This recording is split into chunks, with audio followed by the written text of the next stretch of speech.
Hey, outsiders. So today we're going to have a quick talk about energy, okay? More specifically, stored energy. Now, what I have in my hands right here, is the equivalent of 5 pounds of body fat, 5 pounds of body fat, okay?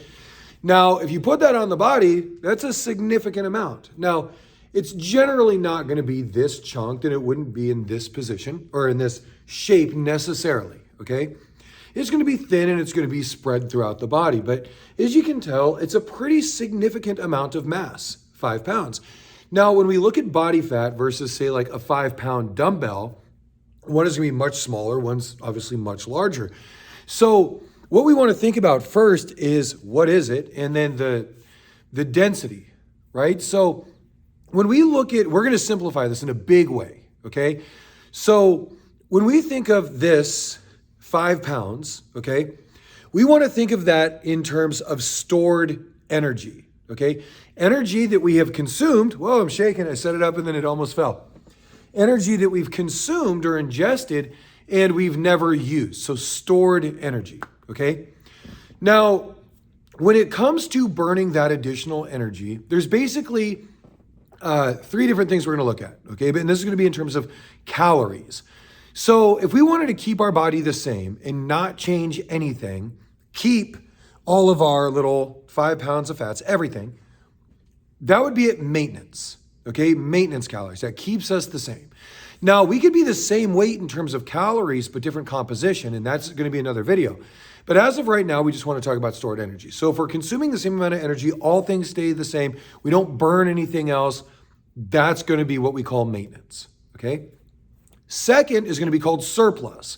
So if we consume more than we're burning on a daily basis or a regular basis, we're going to contribute more to that stored energy. Okay, it's just going to be stored. Now, the one that most people want, okay, that most people think about when they think about losing weight or cutting body fat or changing body composition is a caloric deficit. Now, a caloric deficit can happen one of 2 ways. It can either come from food, meaning we're ingesting less in total calories, not volume. Doesn't mean you have to eat less.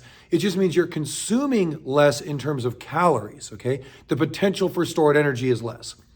Second is burning calories, okay? So that could be lifting weights, running, cardio, jogging, dancing, yoga, anything that's going to introduce a caloric deficit, meaning we're taking away from that whole or that stored energy, okay?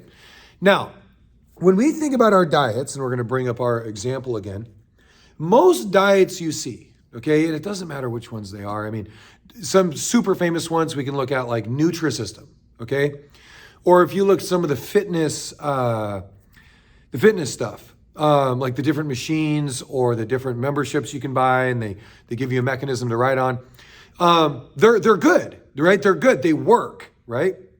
But if you look at the fine print underneath, they're going to say, on average, you're losing 1 to 2 pounds per week, okay? Now, is that specifically body fat? Probably not. And can diets be designed to primarily focus and target on body fat?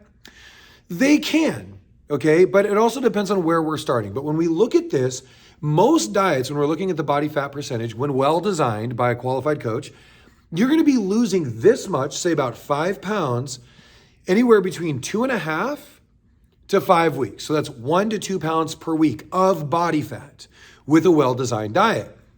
So what does that mean for you? Well, depending on where you're starting and what your goals are, they don't have to be extreme. Knowing what you know about a caloric surplus now, meaning you eat more, you store, maintenance, meaning you eat the same, you stay the same, and a caloric deficit, meaning you burn more than you consume, or you consume less in terms of total calories, but not necessarily volume, you're going to notice a change in body fat. Now, in another video, we'll go into the macronutrients, which are basically going to be how do you put together your calories in a way that can protect your lean muscle mass, even contribute to it, primarily burn fat while replenishing what you need in terms of glucose and glycogen and the energy that you need on a regular basis. Fat, how much fat do you need to maintain healthy hormones and those types of things. This video isn't that, Okay, this is just an understanding of what the potential is on any kind of standard diet or program. Now, for us here, our programs that we give you, you lose 1 to 2 pounds of body fat per week. So one of these every 2.5 to 5 weeks. If you stay within the program about 80% of the time. If you do more than that, what that means is you don't have to give up the wine and the chocolate and the other foods that you like, the carbohydrates. You don't have to skip meals. It's not incredibly restrictive. You can enjoy what you eat and still lose one of these every 2.5 to 5 weeks. Now, for our really radical transformation programs, our epic transformation program, we've seen people in 12 weeks lose up to 6 of these. 6 of these, okay, 6. So it's not trying to impress you. It's trying to impress upon you that the solutions that we need are rarely exotic, okay? They're very simple. They're very structured. And so when it comes to your nutrition program, there's a saying. It says, you eat for weight loss, you exercise for health. And we can never out-train a bad diet. So one of the easiest things to do, if you want to start taking control of this now, whether you track your calories or you don't, just get an idea of about how much you're eating, okay, on a daily basis. And continue to eat those things, but perhaps make a couple of healthier choices in regards to that. So instead of full fat, go low fat. One thing to keep in mind though, okay, before we go any deeper in regards to choices, if there's something you like, program that in first, like plan around it. If you like to have a nightly dessert, in the beginning, that's not necessarily a bad thing, but if you're not eating enough fruit and you're having snacks throughout the day, then perhaps you want to start replacing those with fruit. If you're eating really fatty cuts of meat or proteins, perhaps find a leaner portion, okay?